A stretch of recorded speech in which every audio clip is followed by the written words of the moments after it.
اعوذ باللہ من الشیطان الرجیم بسم اللہ الرحمن الرحیم وَإِذَا الْبِحَارُ سُجِّرَتْ اذا جب البحار بحر کی جمع سمندر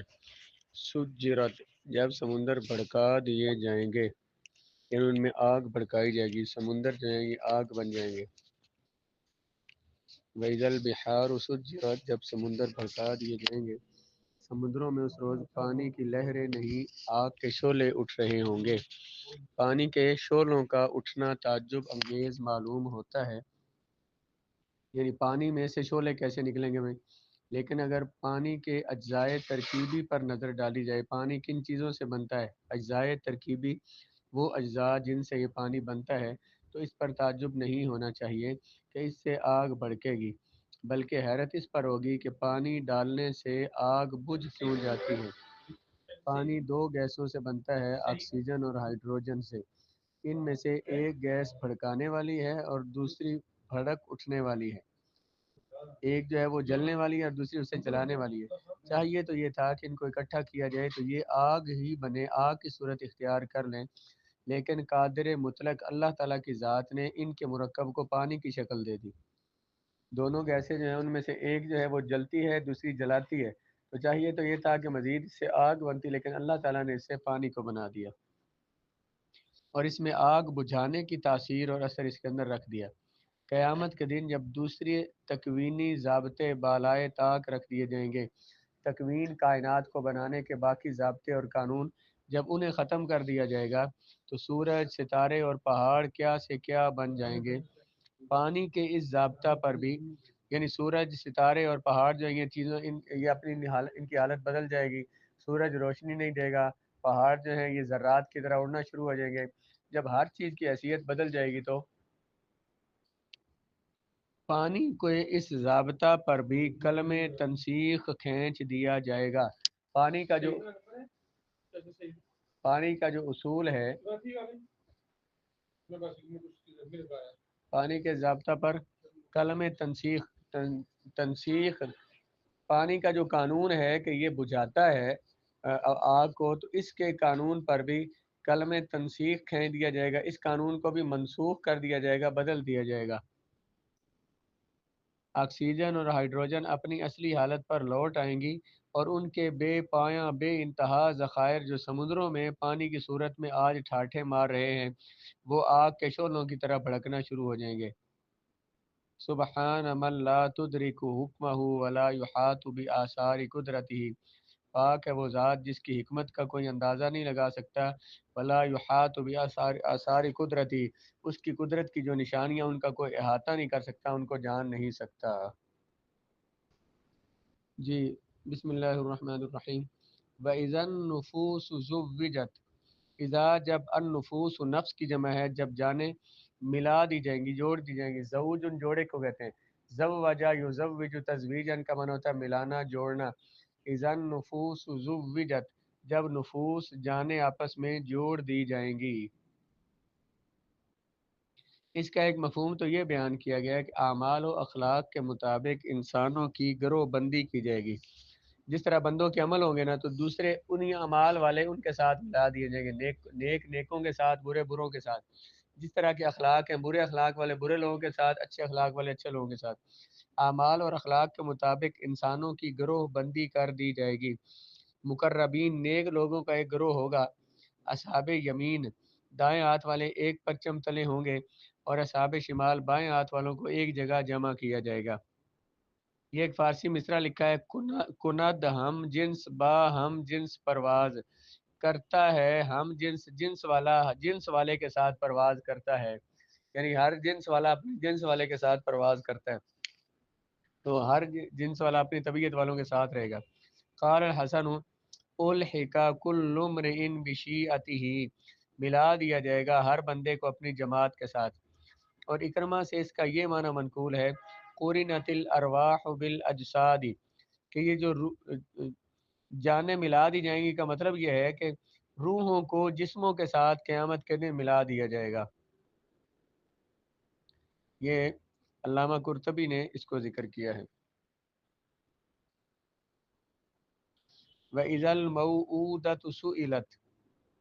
موعودتو، یہ بنا ہے وعدہ یعیدو فعل چلتا ہے جس کا معنی ہوتا ہے زندہ دفن کرنا، اس سے وعدہ یعیدو موعود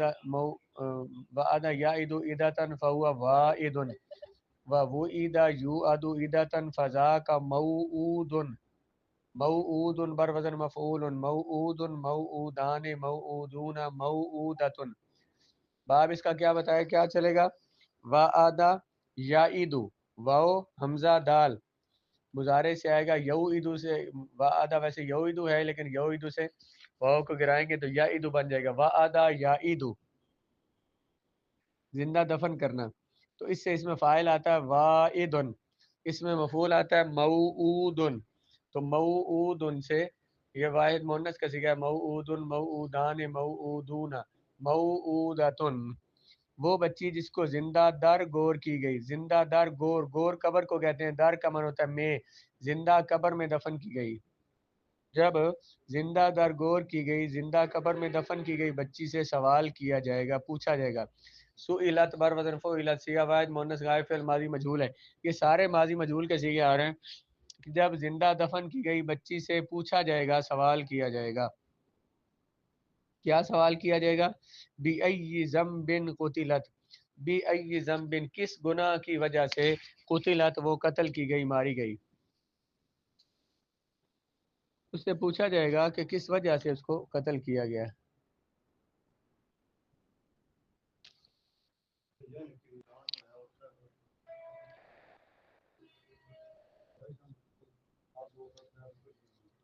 اچھا جی، عہد جاہلیت میں کئی کبیح اور سنگ دلانہ رسمیں راج تھیں، کبھی بری،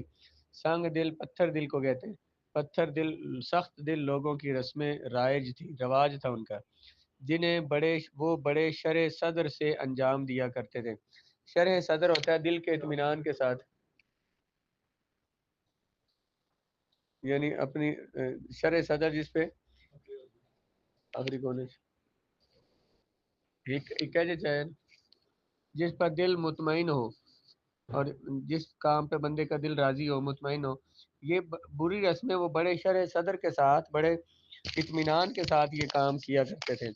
انہی غیر انسانی رسوم میں سے ایک رسم یہ بھی تھی کہ وہ اپنی بیٹیوں کو زندہ در گور کر دیا کرتے تھے، قبر میں دفن کر دیا کرتے تھے۔ اس پر غم زدہ یا پشیمان ہونے، پریشان ہونے کی بجائے وہ فخر و مباحات کا اظہار کیا کرتے تھے۔ فخر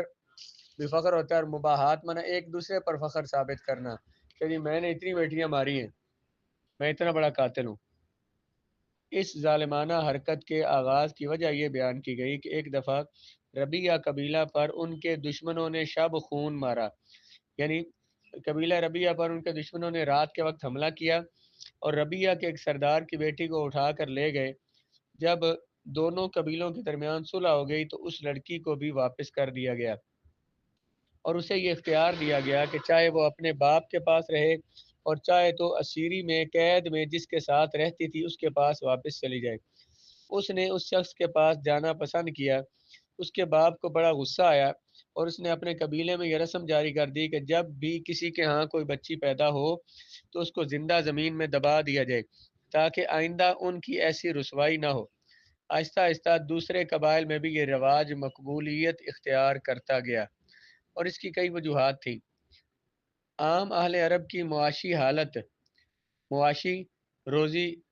معیشت روزی کو کہتے ہیں، معاشی حالت ان کی بڑی خستہ ہوتی تھی، غریب لوگ ہوتے تھے، بچیوں کو پالنا، جوان کرنا، پھر ان کی شادی کرنا وہ اپنے لیے ناقابل برداشت بوجھ تصور کرتے تھے، اس لیے ان کو بچپن میں ہی ٹھکانے لگا دیا کرتے تھے۔ قبائل میں باہمی کشت و خون روزمرہ کا معمول تھا، کشت قتل کرنا روزمرہ کا معمول تھا۔ لڑکے جوان ہو کر ایسی لڑائیوں میں ان کا ہاتھ بٹاتے، لڑکیاں لڑائیوں میں شرکت بھی نہیں کر سکتی تھیں، تو پھر ان کو دشمن کی دست برد سے بچانے کے لیے انہیں کافی تردد کرنا پڑتا، یعنی ان کی آپس میں دشمنیاں تھیں تو انہیں دشمنوں سے بچانے کے لیے، دشمن انہیں اٹھا کے لے نہ جائیں، اغوا نہ کر لیں، اس کے لیے انہیں مشکل برداشت کرنا پڑتی تھی۔ دست برد کا معنی ہوتا ہے دست ہاتھ، بردن لے جانا، ان کی دست برد سے یعنی ان کے ہاتھوں میں جانے سے بچانے کے لیے انہیں کافی تردد کرنا پڑتا، اس لیے وہ ان کو زندہ رکھنا اپنے لیے وبال جان سمجھتے تھے، وہ ان کی زندگی کی ضرورت نہیں۔ ان کی جاہلانہ نخوت، غرور، تکبر بھی اس کا ایک سبب تھا۔ وہ کسی کو اپنا داماد بنانا اپنی توہین سمجھتے تھے۔ اس سے بچنے کا آسان طریقہ انہوں نے یہ اختیار کیا کہ نہ بچی زندہ ہو، نہ اسے بیاہا جائے، نہ اس کی شادی کی جائے، اور نہ کوئی ان کا وجوہات اگرچہ مختلف اور متعدد تھیں، لیکن یہ ظالمانہ رسم عرب کے جاہلی معاشرے میں اپنے پنجے بہت گہرے گاڑ چکی تھی، یہ ان کی عادت بہت پکی ہو چکی تھی۔ عام طور پر اسے کوئی معیوب چیز یا ظلم بھی نہ سمجھا جاتا۔ باپ اپنی اولاد کا مالک کل ہے، چاہے اسے زندہ رکھے چاہے قتل کر دے، کسی کو اس پر اعتراض کرنے کا کوئی حق نہیں۔ لیکن اس سنگ دل معاشرے میں خال خال کہیں کہیں تھوڑے تھوڑے ایسے لوگ موجود تھے جو معصوم بچیوں کی بے کسی پر خون کے آنسو بہاتے اور ان سے جتنا کچھ بن پاتا اس سے دریغ نہ کرتے، یعنی جتنا کچھ بچیوں کے لیے کر سکتے وہ کرتے تھے۔ حضرت فاروق اعظم رضی اللہ تعالیٰ عنہ کے چچا زاد بھائی زید بن عمر بن نفیل کو جب یہ پتہ چلتا کہ فلاں کے ہاں لڑکی پیدا ہوئی ہے تو وہ اس کو زندہ دفن کرنا چاہتا ہے، تو دوڑ کر اس کے پاس جاتے، اس کی بچی کی پرورش اور اس کی شادی وغیرہ کے اخراجات کی ذمہ داری اٹھاتے اور اس طرح اس معصومہ کی جان بچاتے۔ مشہور شاعر فرزدق کے دادا سعسعہ دو عین بن ناجیہ المجاشعی کا بھی یہی معمول تھا۔ وہ بھی ایسے ہی کرتے کہ کسی کے ہاں اگر بیٹی پیدا ہوتی ہے اور انہیں پتہ ہوتا کہ بیٹی سے تنگ ہے اور اسے دفن کرنا چاہتا ہے تو وہ اسے لے لیتے، اسے پالتے، ان کی گھر بناتے۔ علامہ سید محمود آلوسی رحمۃ اللہ تعالی علیہ نے طبرانی کے حوالے سے لکھا ہے، یہ حدیث کی کتاب ہے، مسند طبرانی کبیر، طبرانی صغیر، طبرانی اوسط، 3 کتابیں امام طبرانی کی جس میں حدیثیں جمع کی ہیں، کہ اس نے عرض کیا یا رسول اللہ، یہ سعسعہ بن ناجیہ مجاشعی نے، میں نے زمانہ جاہلیت میں، یا رسول اللہ میں نے زمانہ جاہلیت میں بھی نیک کام کیے ہیں، کیا مجھے ان کا بھی اجر ملے گا؟ میں نے 360 بچیوں کو زندہ درگور ہونے سے بچایا اور ہر ایک کے عوض دو 10 ماہی گابن اونٹنیاں اور ایک اونٹ بطور فدیہ ان کے باپوں کو دیا۔ یعنی کہ بیٹی ان سے لیتا تھا اور انہیں کسی کو دو اونٹنیاں اور ایک اونٹ دیتا، کسی کو 10 اونٹنیاں اور وہ اونٹنیاں جو 10 ماہ کا بچہ جن کے پیٹ میں ہو، وہ اونٹنیاں 10 اونٹنیاں اور ساتھ ایک اونٹ دیتا انہیں اور ان سے کہتا کہ یہ بچی مجھے دے دیں۔ یعنی اتنا بڑا عمل کیا ہے۔ پوچھا یا رسول اللہ کیا مجھے اس عمل کا کوئی اجر ملے گا؟ قال النبی صلی اللہ علیہ وآلہ وسلم اجرہ اذ من اللہ علیک بالاسلام، حضور نے فرمایا یہی تو اللہ نے اجر دیا ہے تجھے کہ اللہ نے تجھے مسلمان بنا دیا، تجھے میری بارگاہ کی غلامی نصیب کی ہے۔ نبی رحمت صلی اللہ علیہ وآلہ وسلم نے فرمایا اس عمل کا اجر تو تجھے مل گیا، اللہ تعالیٰ نے تجھ کو اسلام لانے کی توفیق عطا فرمائی اور نعمت ایمان سے تجھے سرفراز فرما دیا۔ چنانچہ فرزدق اپنے دادا کے اس کارنامے پر فخر کیا کرتا تھا۔ اس کا ایک شعر ہے کہ وجدی الذی منع الوائدۃ فاحیا الوائدۃ فلم تؤدی، کہ میرا دادا وہ ہے جس نے روکا الوائدۃ، اس بچی کو زندہ دفن کرنے والی بچیوں کو زندہ دفن کرنے والی ماؤں کو روکا، اس طرح فاحیا اس نے زندہ کیا اس بچی کو جس کو زندہ دفن کیا جانا تھا، فلم تو ادی تو وہ زندہ دفن نہ کی گئی۔ لیکن ظالمانہ رسم کا پوری طرح کلا کما خاتمہ، کالا یکلا کمن ہوتا ہے ختم کرنا، اس وقت ہوا جب اللہ تعالیٰ کا محبوب رحمت للعالمین بن کر کائنات میں تشریف لایا اور بیٹی کو وہ شان بخش دی کہ وہ باعث عار اور شرم ہونے کے بجائے اپنے والدین کے لیے وجہ صد افتخار بن گئی۔ صد افتخار، سینکڑوں فخر کرنا اس پر فخر کا باعث بن گئی۔ حضور علیہ السلام نے اپنے دل آویز ارشادات سے اس غلط فہمی کو عربوں کے دلوں سے نکال دیا کہ بچی ایک ناگوار بوجھ ہے یا خاندان کی ذلت اور رسوائی کا سبب ہے۔ چند ارشادات آپ بھی ملاحظہ فرمائیں تاکہ آپ کے دل میں اپنی بچیوں کی قدر و منزلت پیدا ہو۔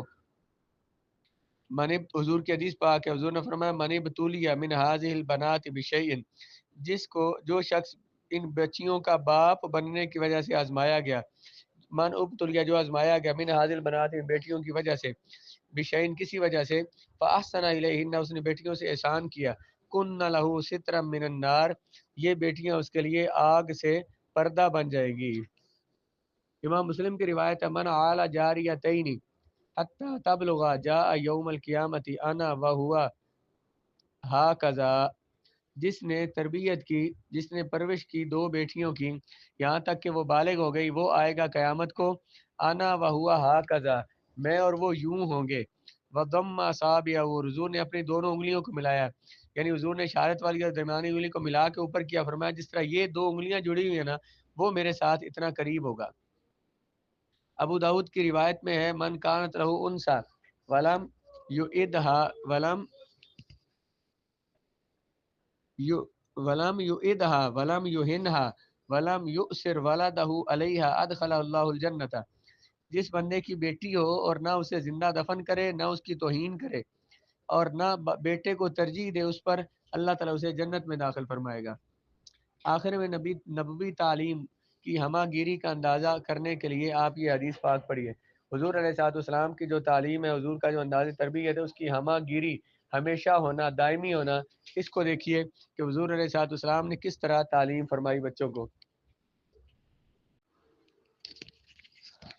آخر میں تعلیم نبوی کی ہمہ گیری کا اندازہ کرنے کے لیے آپ یہ حدیث پاک پڑھیں۔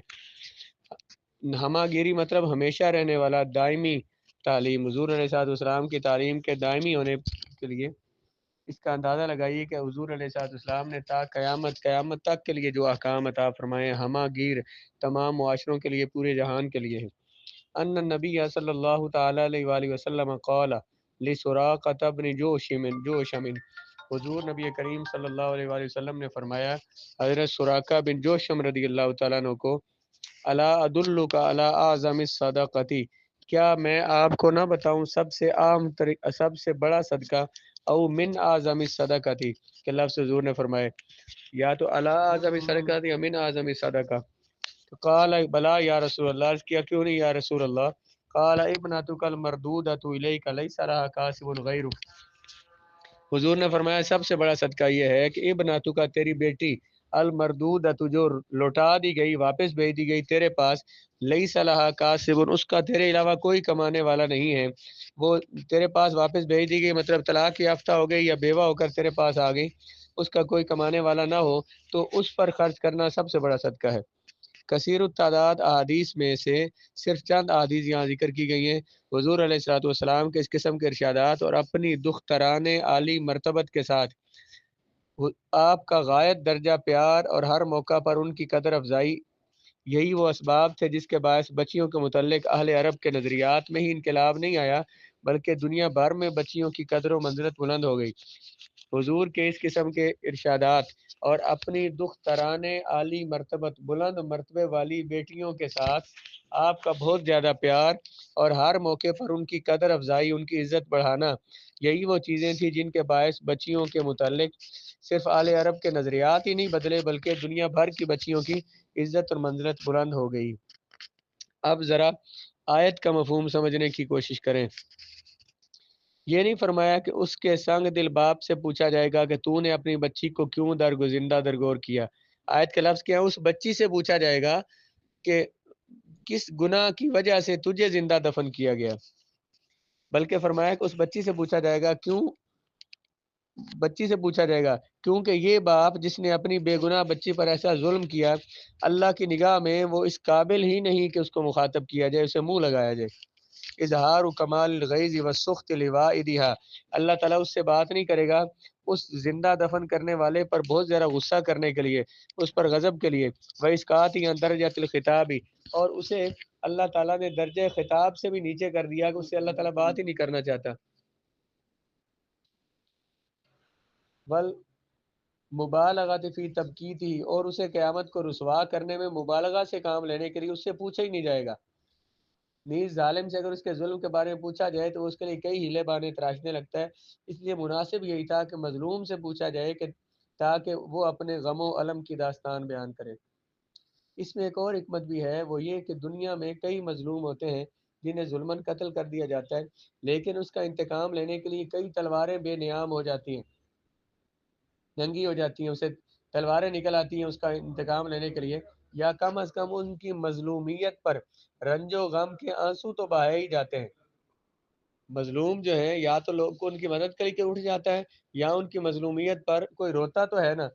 اور یہ بیٹی ایسی مظلومہ تھی جس پر ظلم اس کے ماں باپ نے کیا، اس کی مظلومیت پر کسی نے صدائے احتجاج بھی بلند نہ کی۔ ظاہر ہے کون کرتا؟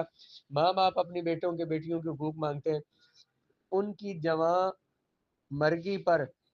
کوئی آنکھ نم ناک نہ جواں مرگی پر کوئی آنکھ نم ناک تک نہ ہوئی، ان کی وفات پر انہیں زندہ دفن کرنے پر کوئی آنکھ روئی نہیں، بلکہ الٹا اطمینان کا سانس لیا گیا۔ اس کے قاتل پر تحسین اور آفرین کے پھول نچھاور کیے گئے، شاباش کے۔ اسے غیرت مند اور اپنے خاندان کی ناموس کے پاسبان کا خطاب ملا۔ جو کوئی اپنی بیٹی کو قتل کرتا ہے اسے کیا کہا جاتا تھا؟ غیرت مند ہے اور اپنے خاندان کی عزت کا محافظ ہے۔ کیا مظلومیت میں اس کا کوئی ہمسر ہے؟ اگر ایسی معصوم اور ستم رسیدہ بچی کی دل جوئی اس کا پروردگار بھی نہ کرے، ایسی بیٹی کے دل جوئی اس کا پروردگار بھی نہ کرے تو اور کون کرے گا؟ اس سوال میں قیامت کے برپا کرنے کی حکمت کی طرف بھی اشارہ کر دیا۔ یہ جو سوال پوچھا جائے گا اس میں قیامت کیوں قائم کی گئی، اس کی حکمت کی طرف اشارہ کر دیا گیا کہ تم خود سوچو کہ اگر قیامت برپا نہ ہو تو کیا اس مظلومہ کی داد رسی کی کوئی صورت ہو سکتی ہے؟